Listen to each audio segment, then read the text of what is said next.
Everyone thought he was a useless idiot, but he turns out to be the strongest hero who is pretending to be normal and immediately creates a harem. Alan used to be the strongest hero, but he got tired of saving worthless Reddit mods from the FBI, so when he was about to die, he made a wish to the mommy milker's goddess that he wants to live like a normal man in his next life.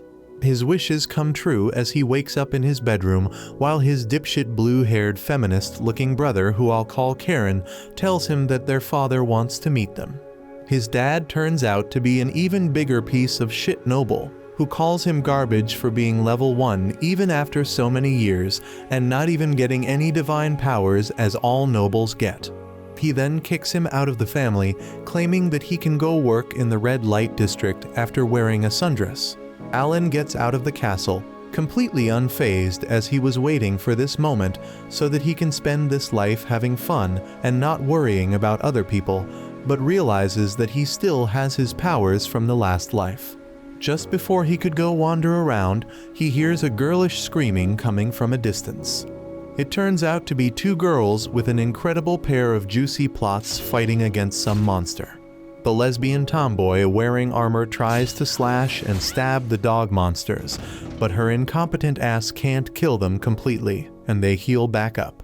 She tells the princess named Lisa to run away while she blocks the dog monsters, but as we know, girls are pretty stupid in stressful conditions, so she simply stands behind her while Betty the unwanted lesbian tries her best to keep the monsters at bay. Alan watches it from a distance by using his magical eyes and remembers how, when they were young, some men at a party were making fun of him for having a big ass. But Lisa stepped in and told those men that everyone likes thick femboys. This makes him want to help her in this situation, just as the incompetent warrior woman falls to the ground and one of the dogs slashes her on the body, leaving her knocked on the ground. The monsters were just about to finish the job, but Alan musters all of his magical energy and decides to become Flash as he appears in front of the princess at the very last moment, grabbing the dog by its throat. Lisa tells him that PETA will get triggered, but Alan doesn't care and kills 3 of the monsters before jumping in the air and scanning the remaining monster. He finds out that they all have a core inside of them, so he uses his special ability that creates a bunch of ethereal swords around him and gang bangs the dog monsters, giving PETA a heart attack. The armored butch apologizes to Lisa for her incompetent ass and promises to join the kitchen like a good girl next time. Alan overhears all this and walks back to them, putting his hands on her melons, and uses his healing magic to heal her completely. This heals her completely, which really shocks them, as everyone knew that Alan was a useless creep with a foot fetish, but he immediately lies that he just learnt this healing magic in the church to treat himself when girls pepper spray him away. He asks Lisa what the hell is she doing out in the countryside, and Lisa explains that while she was praying to the mommy milker's goddess, she received a prophecy that she needs to go to a faraway village and help the hero to achieve his goal, otherwise their entire kingdom will get filled with degenerate furries and femboys. That's why she left the capital alongside Betty, who was one of the strongest female warriors, even though she got defeated by even the weakest man. Alan didn't want to make the topic political, so he got up and went to fix the carriage, and surprisingly enough, he used his redo of healer magic and fixed the wagon completely. While traveling through the countryside, Lisa asks him to get a job in the royal capital as his abilities are amazing, and even tells him that she will let him sniff her socks, which was very enticing, but Alan refuses and claims that he simply wants to live a normal life away from fame and people.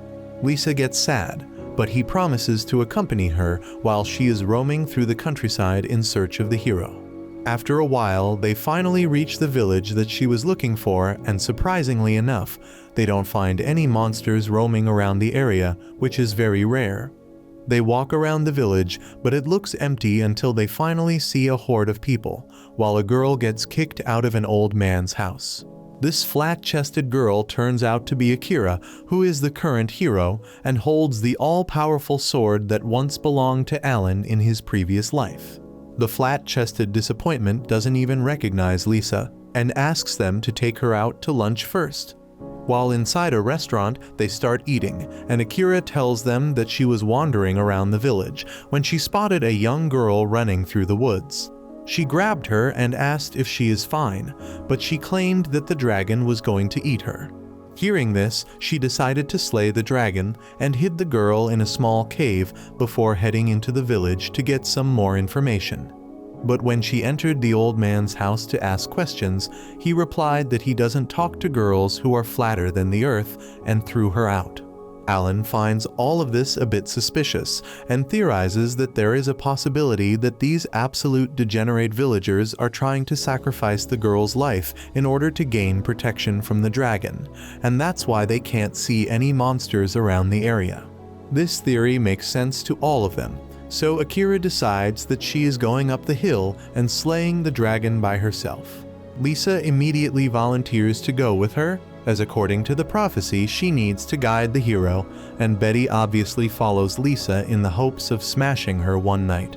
Alan takes a deep breath as he realizes that all the three of them are girls, which means they can't get anything done on their own, so he decides to go with them, in case they get overpowered by the dragon. While climbing up the hill, Akira seems to be very confident in her abilities and draws up a plan, claiming that she will go straight up and face the dragon, while the others should go around the mountain and pincer the monster. Alan knows that this hero is completely useless and will get destroyed, so he offers to go from the front alone, while the girls go around the mountain. But Akira is high on girl power and tells him that just because he has a sword in his pants doesn't mean that he is stronger than her, and promises to prove it by sparring with him once she is done with the dragon. Alan knows that arguing with these woke feminists is useless and agrees to the plan. Akira ends up going straight up to the dragon, who immediately gets up and shoots a massive flame blast at her. She dodges it somehow and uses her special abilities to cast lightning on the dragon, but her magic is so weak that it simply tickles the dragon as he laughs at her face. Suddenly, the dragon shows her that the little girl is also here, and reveals that he simply wanted to have fun terrorizing and fatcheming the villagers, and also calls her a dishwasher, which pisses her off. She musters all of her strength and rushes in with a lightning attack, slashing the dragon cleanly before posing like a hero, but when she turns around, she finds the dragon completely unharmed. He laughs and slaps her into oblivion, which completely incapacitates her as she lies on the ground, waiting for the dragon to finish her, but thankfully, Alan comes to her rescue and slashes one of the dragon wings cleanly, knocking the dragon down. He then tells the useless trio to get out of the area while the dragon charges at him with full speed, but Alan simply uses his magic attack to throw an aerial slash which hits the dragon and stops him in his tracks. The dragon is very confused as he is the Red Dragon King, the strongest dragon in the world, but Alan immediately scans him and was ready to deliver the final blow, but the dragon starts running away like a total before jumping on top of the girls after some truly shitty animation.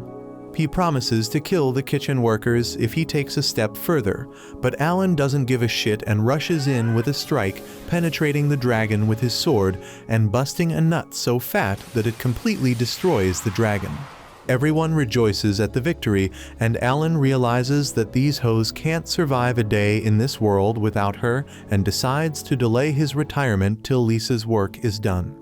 The next morning, he wakes up by the tree only to find Lisa staring at his ugly mug.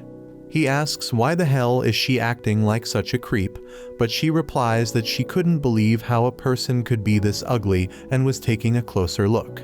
He then looks around to see the little girl sitting and watching while the flat hero Akira and the big melon Betty are having a sparring match to decide who gets to bang Lisa first.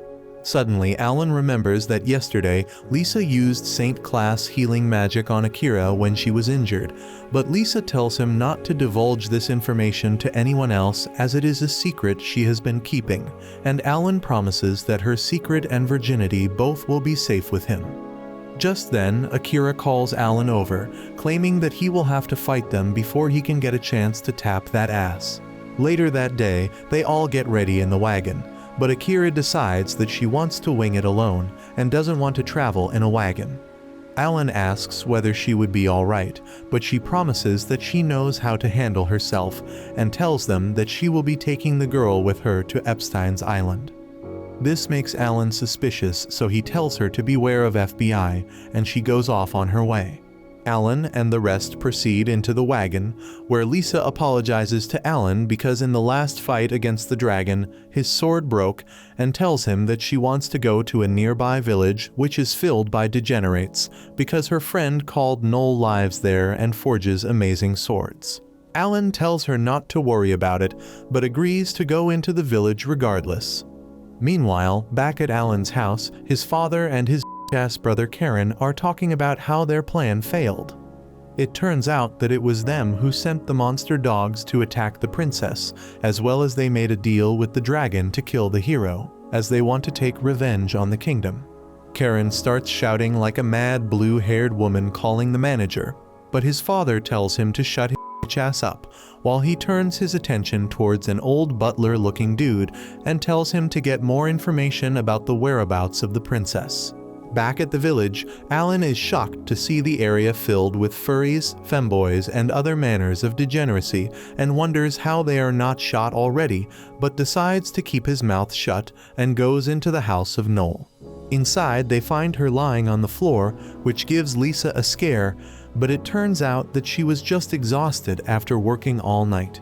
Lisa heals her back up, and afterwards asks her to make a sword for Alan, but she outright refuses, claiming that she has a lot of customers who want the swords in their pants polished at night, and because of that she doesn't have enough time.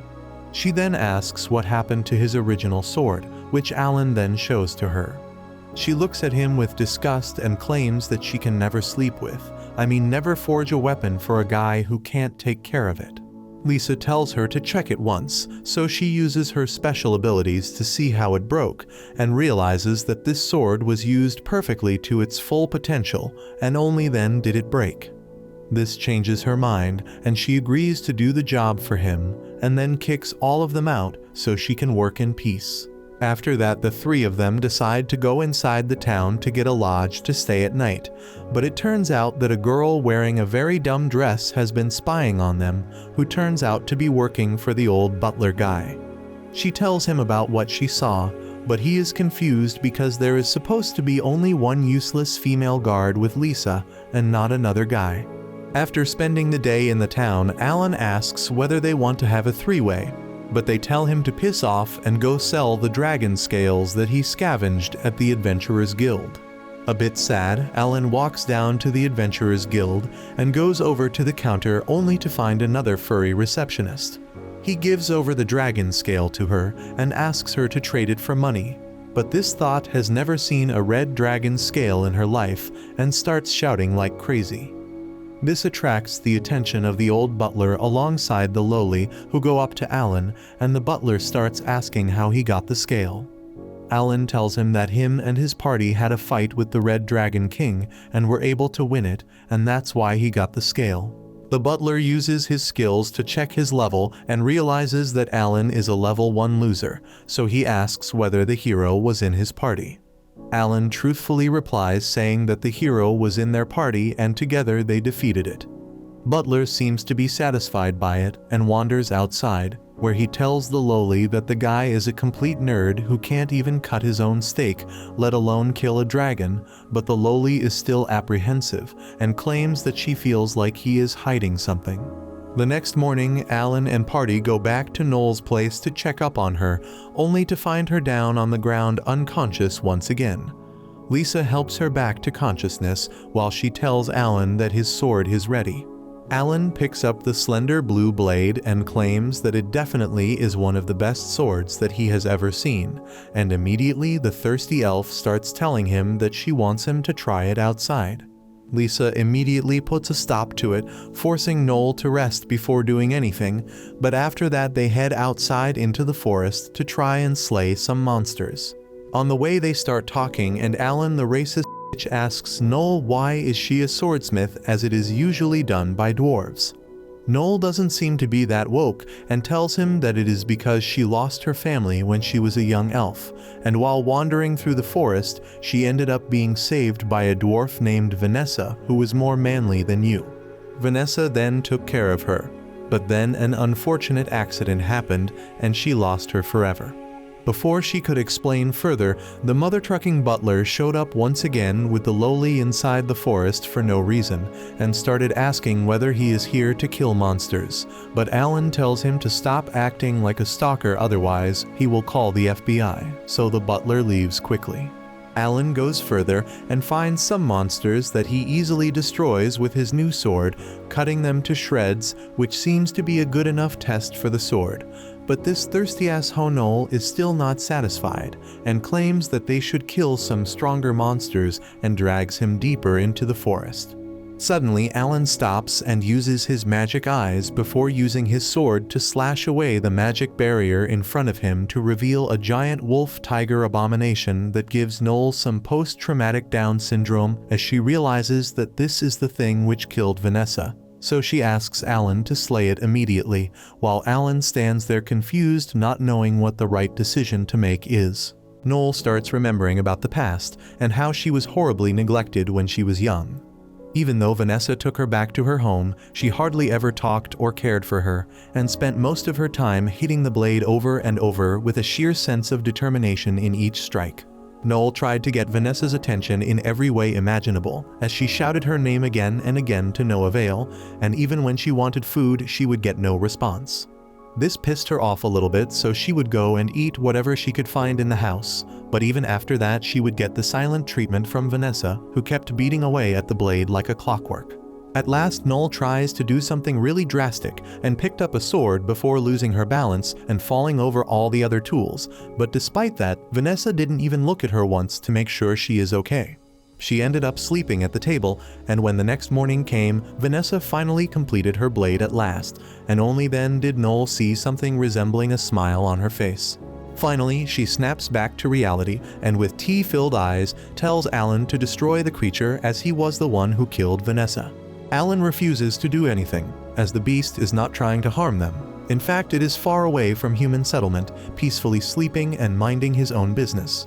Hearing this, Noel grabs the sword out of Alan's hands and with clenched teeth runs towards the beast to land a killing blow, only to be stopped by Alan as he warns her that this will be of no use as the beast has a protective spell around it which doesn't let an attack below a certain level land on it. According to him, they will need a sacred sword if they want to hurt the monster, but Noel tells him that her sword is good enough to be considered a sacred sword. Alan tells her that her sword is nowhere near the level of a sacred sword, and no matter how hard she tries, the blade won't even make a scratch on the beast. After saying that, he starts walking away, telling her that she could do as she pleases. The next evening, he goes back to the town and meets up with Lisa and Betty before telling them the entire story about what just transpired inside the depths of the forest. Lisa is confused about why a great monster would be hiding inside the jungles doing nothing, but Alan claims that he suspects someone intentionally brought the monster in this area as they used a spell around the area which made the beast invisible to naked eye. He then turns towards Lisa and asks her what was the real reason she wanted to come here, as he doubts she will come here just to try and create a sword. Lisa smiles embarrassingly before revealing that he is right, and they came here to investigate the murder of the general of their army. According to her, the general was a very righteous and good man, but one day he was found assassinated inside of his own home, with no signs of any intruders and zero evidence apart from the fact that the killer took the general's head with him, leaving the body behind. Betty suspects that this was the work of a demon, as no human possesses this skill, but they have no idea why a demon would go out of its way to kill the general so secretively. Meanwhile, inside the forest, the lowly checks up on the monstrous wolf, but is confused how can a normal human being like Alan destroy the invisibility barrier she put so easily. She then heads back to the town to meet up with the butler and gives him the report. The butler claims that this town is boring and he wants to leave, so he tells the lowly to go and kill the princess as well as the elf Noel, which surprises the girl. The butler notices it and walks back to her, telling her that she has no choice as a slave collar appears on her neck. That night, Noel starts working on the blade once again after Alan gave her a bunch of information about what the problems are with the blade, and this time she was determined to produce a blade that could be rivaled by none. She keeps hitting the blade just like Vanessa did, but ends up getting exhausted and sleeps right where she was. In her dreams, she again witnesses the events that transpired that horrific day when their home was attacked by the monstrous wolf alongside the butler who wanted to remove Vanessa from the earth just because she was trying to make swords that could rival the sacred treasures. The wolf shoves her through the house as she slides back but manages to stabilize herself before rushing in for an attack, but to her surprise, the moment her blade touched the wolf, it shattered into thousands of places while the wolf tore her apart with her sharp teeth. With blood pouring down his teeth, the monster turns around to finish Noel, but suddenly a huge bolt of lightning shocks him and the hero presents herself in front of Noel. The wolf doesn't really care and tries to attack her, but she shocks the monster once again, which it shakes off as if it was nothing before attacking again. The hero counterattacks and manages to slash the monster across the face thanks to her sacred sword, which scares the butler enough that he decides to run from the scene. The hero apologizes for not being able to save Vanessa, but Noel is distraught because even after Vanessa put all her hard work in that blade, it simply shattered on impact. She cries her heart out, vowing that she will make a blade which is better than a sacred sword. The next morning, she wakes up feeling much better and lighter. She wonders whether Lisa healed her and comes out to check, but finds no one, so she gets to her work again, while it turns out that Alan healed her at night to make sure she remained healthy.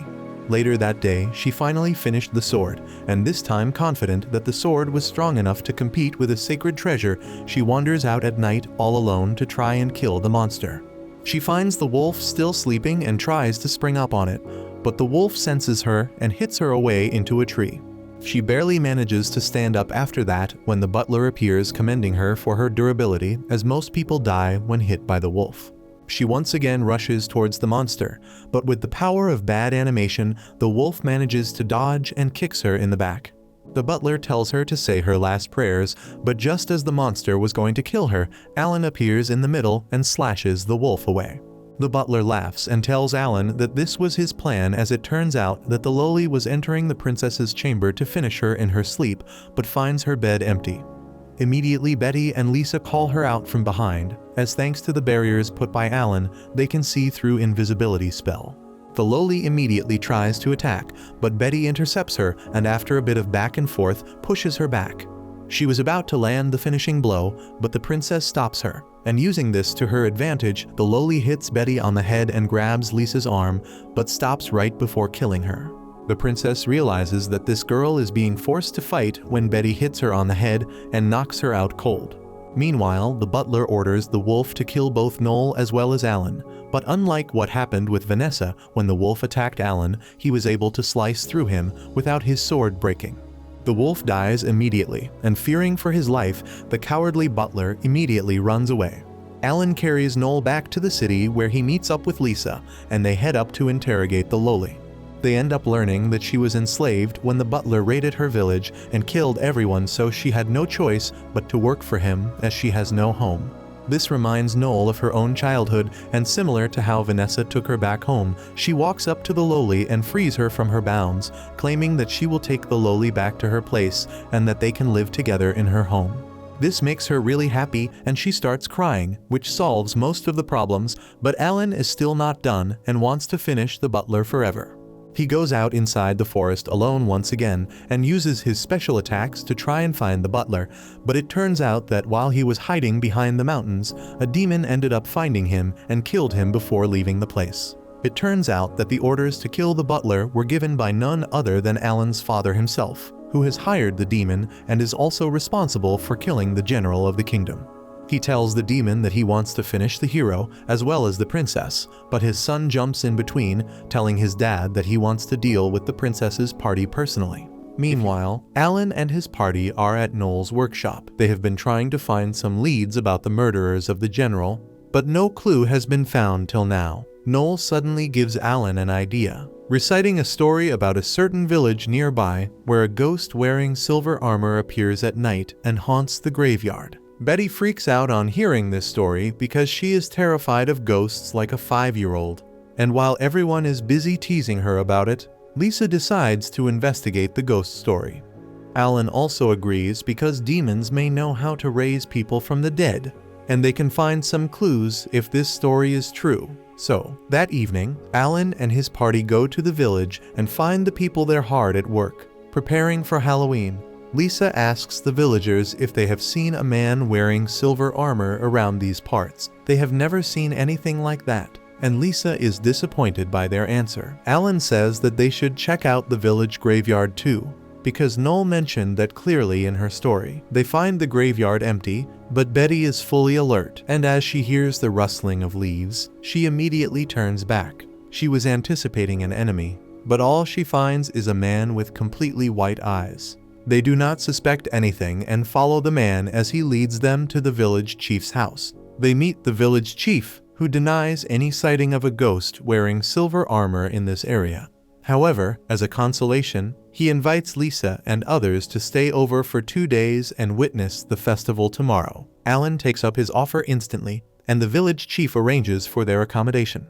As Lisa sleeps in her room, she dreams about her childhood.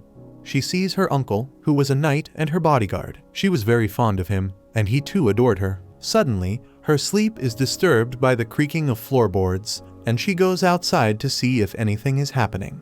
As Lisa takes a look outside the window, she is shocked to see a knight in silver armor that bears an uncanny similarity to her uncle. The knight begins walking away, and Lisa chases after him, eventually ending up in the cemetery. The knight vanishes, and then suddenly, zombies pop out of the ground. Lisa screams in terror, but then Alan wakes her up. It turns out that she was just having a bad dream, but the feeling of terror and loneliness has not yet left Lisa, so she clings to Alan and asks him to let her stay like this for a while. The day changes, and the next evening, the villagers dress up as ghosts to celebrate Halloween. They light a huge bonfire and dance around it, while Alan and the girls watch them. Suddenly, the white-eyed man from yesterday approaches them and asks them to join the festival. Lisa says that she is tired, so she will take a rest, but asks Betty and Alan to enjoy the festival. Alan is suspicious of foul play going on in the village, so he uses his magical eyes to quickly scan them. He then accepts Lisa's order and runs towards the dancing villagers. Just as Lisa is left alone, a strange smoke streak passes in front of her, and she suddenly hears the voice of her uncle. She turns around and sees him behind a crowd of masked villagers, so she eagerly runs towards him. She keeps pushing through the villagers as the night walks into the darkness. Eventually, Lisa reaches the dark forest, and the mysterious smoke becomes even more dense around her. The Silver Knight appears before her, and it is indeed her uncle. He tells her that coming to a forest at night is dangerous, but Lisa simply replies that she fears nothing because he is here with her. She recalls that he was once guarding her while she was taking a dangerous mountain route. Their carriage was attacked by monsters, so her uncle rushed outside to fend them off. He tried his best to protect Lisa and attacked a monster targeting her. However, the monster did not die with his first strike and attacked him instead. The knight was seriously injured, and the monster grabbed him in its jaw and started flying away. The knight used all his power to stab the monster through the heart, and both of them fell down into the river below. That was the last time Lisa saw him, and because the search party never found him, she believed that he was alive somewhere. Now, she asks him where he was all this time, and the knight replies that he had been burning with hatred for the royal family while hiding and plotting his vengeance. The knight tells Lisa that her father, the king, is trying to kill her, and she struggles to believe what she just heard. Her uncle claims that the emperor is targeting people born with natural gifts. He says that those gifted people include the hero, Noel, the general who lost his life, and even Lisa, who has the power of a saintess. The knight believes that the king considers people like them to be the apostles of God who will rebel against him and destroy his country. That is why he is going to kill all of them. The knight then stretches his hand towards Lisa, asking her to join him and defeat her evil dad. Lisa is stunned by his words, but she still decides not to trust him blindly. She claims that even if what he said is true, she believes that they can resolve this issue by talking peacefully with the king. The knight realizes that the girl is not going to fall for his act, So he reveals his true nature and begins levitating using dark magic. He attacks Lisa, but then suddenly, Alan arrives there to save his girl.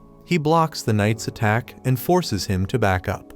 Alan reveals that he has been keeping an eye on Lisa all this time, and he knows that the knight is being controlled by a demon right now. He uses his magic powers and breaks the spell cast on the knight's body to free him from the demon's control. Lisa is worried about her uncle, but he gets up and tells her that her worries are wasted on him because he is already dead. He thanks Alan for freeing him from the spell that forced him to attack his own niece. He reveals that whatever he told Lisa about the king trying to kill her was a lie. The knight then asks Alan to take care of Lisa for her, and he promises that he will keep her safe. The knight is glad to hear that, and then he makes his last request to Alan and challenges him to spar with him once. Alan graciously accepts the challenge, and the knight rushes towards him first. Alan blocks his first attack, and then the two men exchange blows while displaying their swordsmanship skills. As Lisa sees them, she recalls how her uncle once promised to protect her from every danger in the world until a man stronger than him was ready to stand by her side. Today is the day her uncle's long wish came true, and as he lays in Lisa's lap after being defeated by Alan, he tells her to stop crying. He says that she truly was like a daughter to him, and wishes her lifelong happiness as he takes his final breath. Later that night, as Alan is watching over the village from the fortified wall, the village chief approaches him. He asks Alan how long he has known their secret, and he reveals that he knew it from the beginning. All the people in this village were dead, and the village chief was the one controlling them with magic. Alan says that despite knowing that, he didn't want to bother this peaceful village. However, the village chief does not intend to live with his mercy, because he is actually a demon. He summons out his zombies to attack him, but Alan uses his power and breaks the control of the village chief over the zombies. He then sends a flying slash that cuts the demon village chief and all his zombies into two. They disintegrate, and the village chief leaves behind a magic core. The next day, as they resume their journey, Alan analyzes the magic core and finds the powers of his younger brother in it. He believes that his younger brother was behind the reanimation of Lisa's uncle, as well as the death of the general. However, Lisa suddenly gets a message from a soldier, who tells her that the general who was supposed to be dead has suddenly returned to them, and no one can believe this news. On the other hand, Alan's younger brother, Brett, is dreaming about the day everything went downhill. It was the day his mother died, and his dad lost his heart and all the faith he had in the world. He became a bitter and resentful man who looked at his sons with disgust and disdain. Brett was too young to understand what his dad was going through, and got scorned by him often. The servants talked about how Brett only played around despite the loss of his mother. Brett took out that resentment on Alan and blamed him for looking down on him, just like their dad. He suddenly wakes up in a cold sweat and punches his pillow in frustration over the dream. Soon, he goes to greet his father, who laughs maniacally as he reads a letter. The letter in his hand burns as he declares that it is time to start their revenge on this kingdom and on the gods themselves. Aghast by his father's reaction, Brett thinks that he is the only one suitable to lead this family. Meanwhile, rumors about the dead general returning to life start circulating in the city. Not only that, the revived general seems to have joined the rebellion against the king and is trying to convince the citizens to join his side. Captain Edward of the Royal Knights and his assistant are walking through the city, listening to the gossip and rumors. The assistant believes that the rumors were unavoidable, but they are spreading suspiciously fast. Edward also believes that someone is trying to spread the rumors deliberately, and his assistant asks him what he thinks about the general returning to life. He replies that it doesn't matter if the general is an imposter or a ghost. They enter an alley, where a tall, hooded figure suddenly appears before them. Both the knights get ready to fight, but the man partially removes his hood to reveal that he is the archbishop of the church. Edward asks him what he is doing here in a dangerous place like this alone, and the archbishop replies that he wants to talk to him in secret and invites him to come with him. Edward accepts his invitation, despite the suspicions of his assistant. He claims that he is not going to fight a battle, and this is simply a trip to gather information. He leaves with the Archbishop, but his assistant still cannot get over the uneasy feeling. The Archbishop leads Edward to the Knights' training grounds and then immediately dips. Edward is left all alone in the training area when suddenly, someone attacks him from behind. He senses the attacker's bloodlust in time and stops his attack, only to find that it is his old friend and Alan's dad, Craig. Edward repels him, and they exchange some greetings, talking about how they have not changed at all in so many years. Edward remarks that he has not seen Craig since his wife's funeral and asks him why he is suddenly here. Craig laughs while calling him a fool. He reveals that the Archbishop is already under their control and attacks Edward, who has not understood what is going on just yet, and Craig declares that he no longer has any need for this world. In another location, Brett is traveling by carriage to execute their plans. However, the only thing on his mind are the memories of his mother's death. He was unable to grasp the concept of death at that time and asked Alan why their mother was not waking up. Alan simply told him that all people die one day and comforted him by holding his hand. That time, their relationship was not so bad, and Brett used to visit him when he couldn't sleep at night. He asked Alan if he was a failure because their dad had called him a failure earlier. Alan tried to convince Brett that he was not a failure and that he should not pay any attention to the people judging his worth without giving him a chance. However, he could only cry because he couldn't believe his brother's words over his dad's and ran away from Alan. Soon, he began showing growth, and their father recognized him and started treating Alan as a failure instead. Brett was happy to receive Daddy's attention, and also frustrated that, despite everyone calling him a loser, Alan paid it absolutely no mind. Brett told him that he was unworthy of their family name, but Alan told him that if he ever finds himself going down the wrong path, he should ask him for help. Brett is brought out of his nostalgia ride when a mysterious figure appears in front of him. The mystery man informs him that their preparations are complete and asks Brett to report things on his end. He replies that he has used his gift to control the Archbishop and lure Edward out. The mystery man thinks that Edward is a troublesome opponent because he can nullify any gift within a 1-meter radius, and that is why he is considered invincible on the battlefield. Brett claims that his dad is already dealing with Edward, so they don't need to worry about him. He reminds the mystery man that his side has been producing constant failures and asks if they will succeed this time, which enrages the man. Suddenly, his partner teleports right next to him and reports that the hero has appeared. Meanwhile, the hero Akira and the girl Sarah, whom she adopted, are traveling through the city. Akira notices a hooded figure following them, and she quickly increases her pace.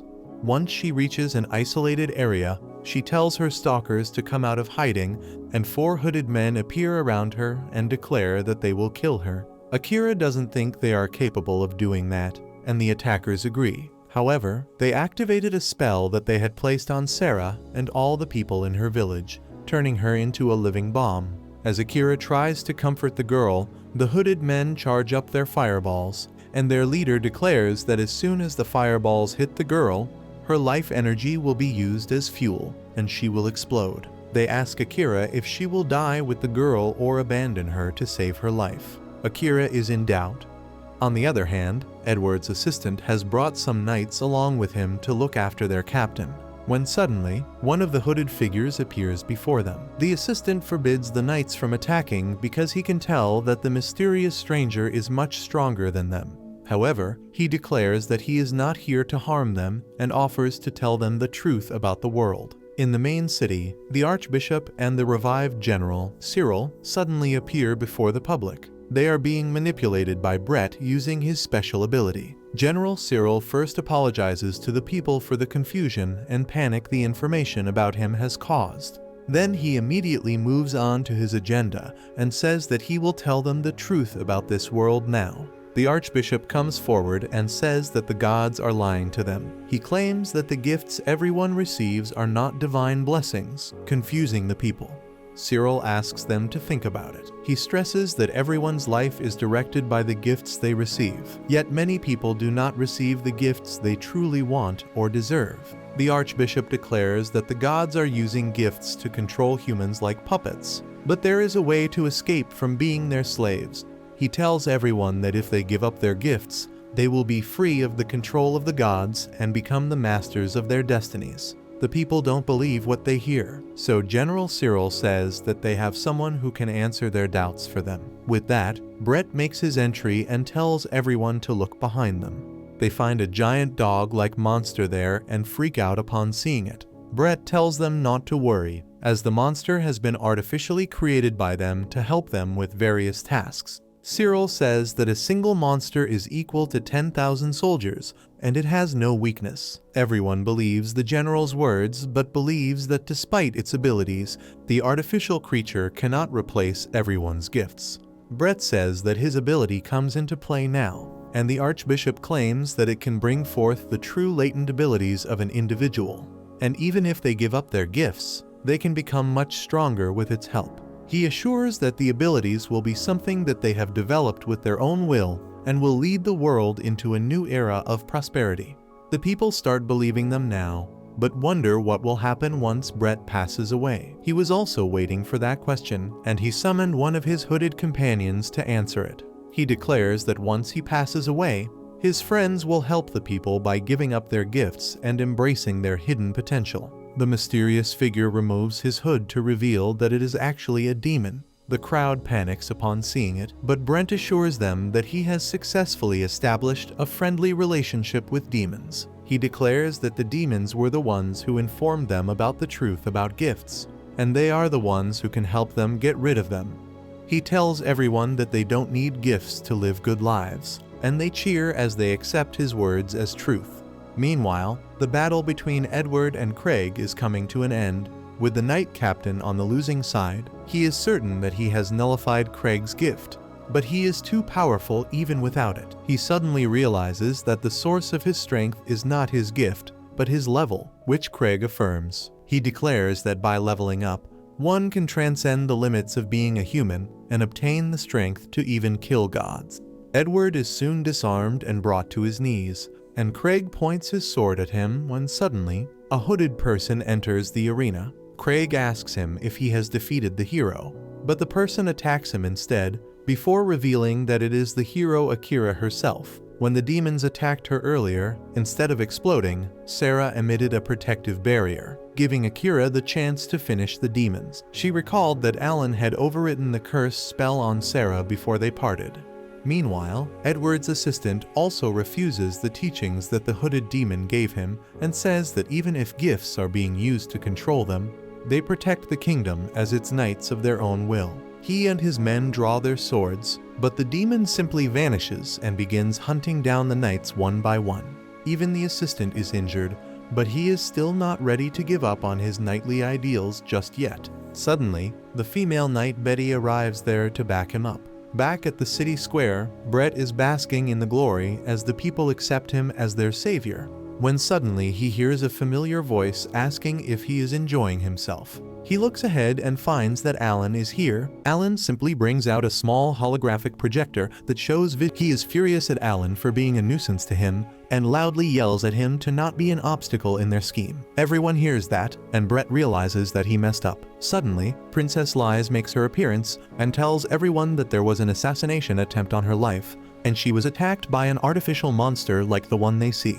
The people believe her, and Brett loses his mind after realizing that his plan will never succeed. He begins laughing like a maniac and tells Alan to not blame him for what he does next. He uses his marionette ability to control the knights and makes them attack the public, but Alan reacts before that and shatters the stew, because the demons are attacking all over the city at once. She asks everyone who can still fight to save the citizens, and the assistant swears to save everyone even at the cost of their lives. Suddenly, Noel arrives there to support them with some fine weapons. On the other side, the hero Akira and Captain Edward are facing Craig, who has put both of them, and Akira feels that he is predicting all their moves with ease. Edward tells her that Craig's gift is called Undertaker, and it allows him to see various possible futures. However, it requires too much focus and puts a lot of strain on the user's body. Edward tells Craig that his wife would not have wished for him to take such steps for power. Craig tells him that he foresaw sending droplets of dark energy flying everywhere. Alan keeps drilling through his dad's defenses, when suddenly, dark tentacles appear from the tornado and latch onto him. He finds himself in his dad's mind, with nothing but a dark sphere in front of him. He hears groaning sounds from the sphere and realizes that it is his dad, being held prisoner by his rage. Alan realizes that he was not much different from his dad, because he was also running from the betrayals of his past life all this time. In a way, he can understand what it is like to be a prisoner of negative emotions. That is why he thinks that the boy saved the country and his dear daughter, so this is the least he can do for him. Meanwhile, Alan is preparing to leave with Noel and the lowly when Liz comes running there and asks them to let her take her along. They are surprised because a princess out soon enough. If you liked this video, make sure to subscribe for part 5, and make sure to check out this brand new anime about a loser who gets reincarnated as a prince with godly abilities.